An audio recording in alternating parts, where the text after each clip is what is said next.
بیا چې کله مخ ته رالو یو بل انسان دی دا ستونی ستخ پروت دی د شا پر تخته باندې پروت دی او یو بل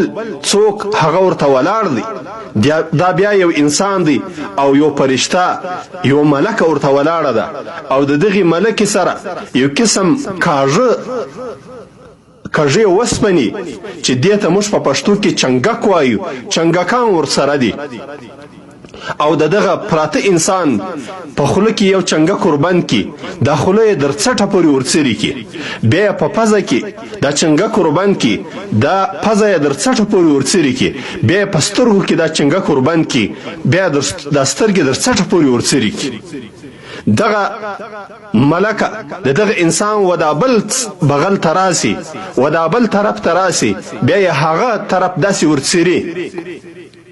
چې کله د دې صدای فارغه کیږي بیا یې هغه بل طرف جوړ سوی وي د الله په قدرت باندې بیرته هغه طرف دغه رقم ورڅري رسول کریم صلی الله علیه وسلم چې کله دغه حالت ولیدی بیا یې د دغه دوه نفرو پوښتنه وکړل او ورته ویل سبحان الله ما هذانی دا څوک دي دغه دوه نفر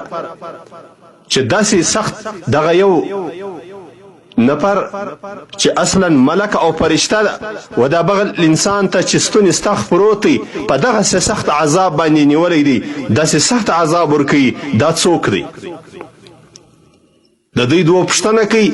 هغه دوه نفره چې په اخیر کې رسول کریم صلی الله علیه وسلم ته ځان ورشي سیدنا جبرائیل علیه السلام او سیدنا میکائیل علیه السلام ورته وایي چې درځه مخته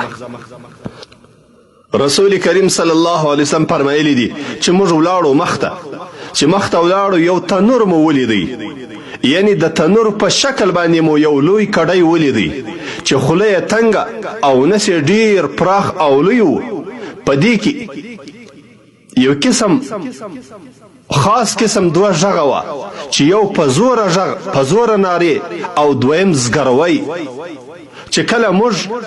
ودغه کډی ته وکتل چې شکل او صورت یې لکه د تنور د رقم و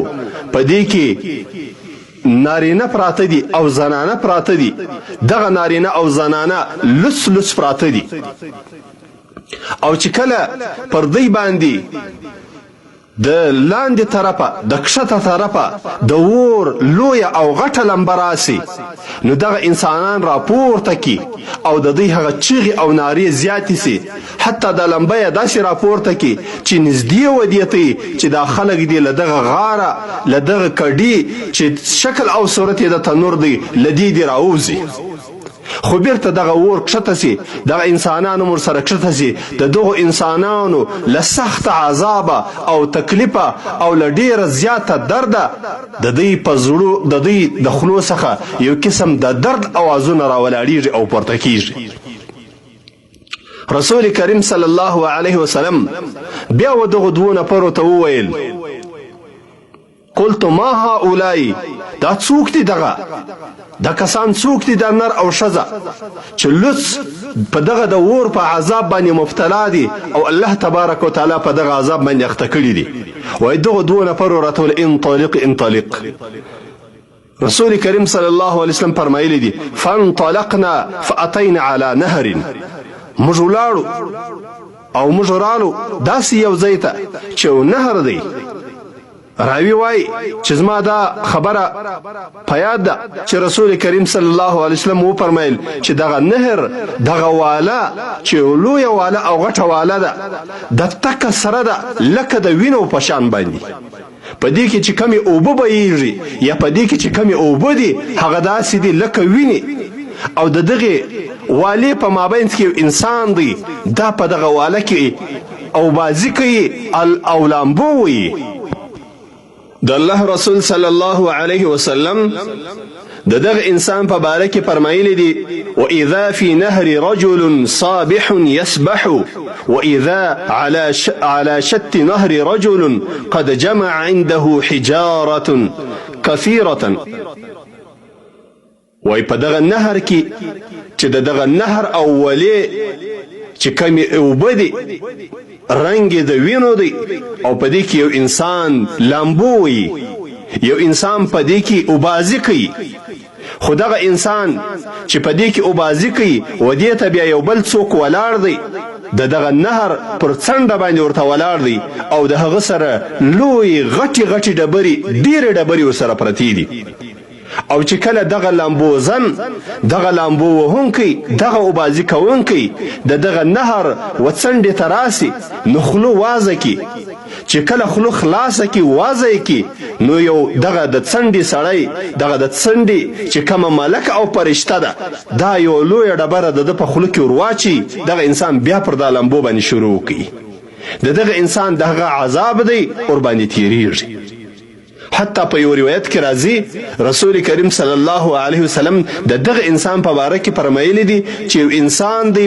په یو نهر کې چې د وینو دی په دې کې ولاړ دی او یو بل انسان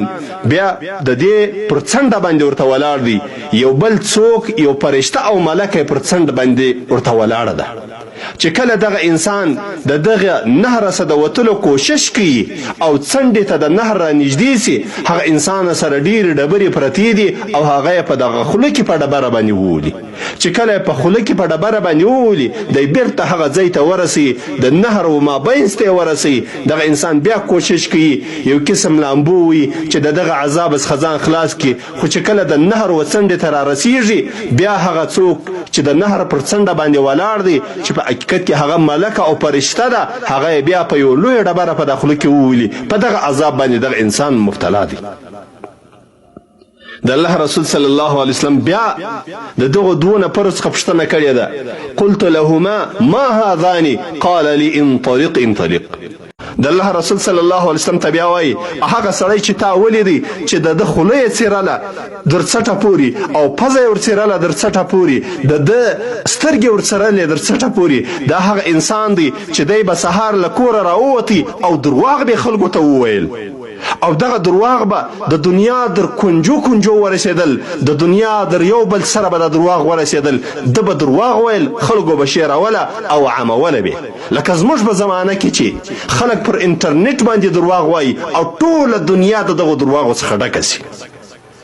دا د دغه انسان عذابو د فرشته او ملک ورته ولاړه ده دا به د عذاب در قیامته پورې او هغه انسانان چې تا په هغه کډي کې ولیدل چې شکل او صورت یې د تنور